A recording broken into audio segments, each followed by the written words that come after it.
ہے۔ اے اہل اسلام، اب اللہ اور اس کے رسول کی طرف سے ان مشرکوں سے جن سے تم نے عہد کر رکھا تھا بیزاری اور جنگ کی تیاری ہے۔ سو مشرکو، تم زمین میں 4 مہینے چل پھر لو اور جان رکھو کہ تم اللہ کو عاجز نہ کر سکو گے، اور یہ بھی کہ اللہ کافروں کو رسوا کرنے والا ہے۔ اور حج اکبر کے دن اللہ اور اس کے رسول کی طرف سے لوگوں کو آگاہ کیا جاتا ہے کہ اللہ مشرکوں سے بیزار ہے اور اس کا رسول بھی۔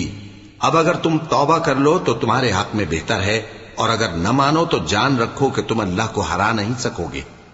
اور اے پیغمبر، کافروں کو دکھ دینے والے عذاب کی خبر سنا دو۔ البتہ جن مشرکوں کے ساتھ تم نے عہد کیا ہو اور انہوں نے تمہارا کسی طرح کا قصور نہ کیا ہو اور نہ تمہارے مقابلے میں کسی کی مدد کی ہو، تو جس مدت تک ان کے ساتھ عہد کیا ہو اسے پورا کرو، کہ اللہ پرہیزگاروں کو دوست رکھتا ہے۔ پس جب عزت کے مہینے گزر جائیں تو